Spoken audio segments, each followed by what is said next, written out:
బంగాళాఖాతంలో అల్పపీడనం ఏర్పడింది. పశ్చిమ వాయువ్య దిశగా కదులుతూ ఇవాళ మరింతగా బలపడే అవకాశం ఉంది. ఉత్తరాంధ్ర, దక్షిణ ఒడిశా తీరాల వైపు కదులుతూ రేపటికి అది వాయుగుండంగా బలపడే అవకాశం ఉందని అటు వాతావరణ శాఖ అధికారులు చెబుతున్నారు. దీని ప్రభావంతో ఇవాళ రేపు అక్కడక్కడ భారీ నుంచి అతి భారీ వర్షాలు, మిగిలిన చోట్ల మోస్తరు వర్షాలు కురిసే అవకాశం ఉందని తెలిపారు. కోస్తా తీరం వెంబడి గంటకు 45 నుంచి 55 కిలోమీటర్ల వేగంతో ఈదురు గాలులు వీయబోతున్నాయని, రేపటి వరకు మత్స్యకారులు చేపల వేటకు వెళ్లొద్దని, ప్రజలు అప్రమత్తంగా ఉండాలని చెప్పారు. అలాగే లోతట్టు ప్రాంత ప్రజలు తగిన జాగ్రత్తలు తీసుకోవాలని సూచించారు. ఇక అనకాపల్లి, కాకినాడ, కోనసీమ, తూర్పుగోదావరి జిల్లా, పశ్చిమ గోదావరి జిల్లాలో అక్కడక్కడ భారీ నుంచి అతి భారీ వర్షాలు కురుస్తాయని వాతావరణ కేంద్రం తెలిపింది. కృష్ణా, ఎన్టీఆర్, గుంటూరు, బాపట్ల, పల్నాడు జిల్లాల్లోనూ వానలు పడతాయని పేర్కొంది.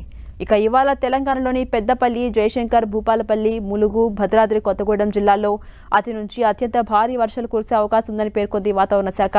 కొమరం భీం, మంచిర్యాల, జగిత్యాల, రాజన్న సిరిసిల్ల, కరీంనగర్, ఖమ్మం, మహబూబాద్, వరంగల్, హన్మకొండ జిల్లాల్లో భారీ నుంచి అతి భారీ వర్షాలు పడతాయని వెల్లడించింది.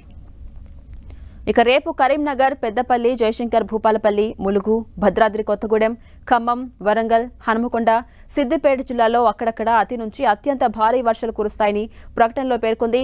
సెప్టెంబర్ 1న ఆదిలాబాద్, కొమరం భీం, మంచిర్యాల, నిర్మల్, నిజామాబాద్, జగిత్యాల జిల్లాల్లో, సెప్టెంబర్ 2న రాష్ట్రంలోని పలు జిల్లాల్లో అతి భారీ వర్షాలు కురిసే అవకాశం ఉందని వాతావరణ శాఖ పేర్కొంది.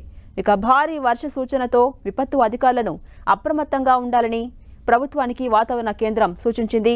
ముందస్తు జాగ్రత్తగా ముంపు ప్రాంతాల ప్రజలను సురక్షితమైన ప్రాంతాలకు తరలించాలని పేర్కొంది. అటు హైదరాబాద్తో పాటు లోతట్టు ప్రాంతాల్లో ప్రజలు జాగ్రత్తగా ఉండాలని జీహెచ్ఎంసీ అధికారులు పేర్కొన్నారు. ఇక ఏపీలో భారీగా వర్షాలు పడబోతున్నాయి. ఉత్తర కోస్తాలో అతి భారీ, దక్షిణ కోస్తాలో భారీ, రాయలసీమలో మోస్తారు వర్షాలు కురుస్తాయని తెలిపింది వాతావరణ శాఖ. మత్స్యకారులు వేటకు వెళ్లొద్దని హెచ్చరికలు జారీ చేసింది.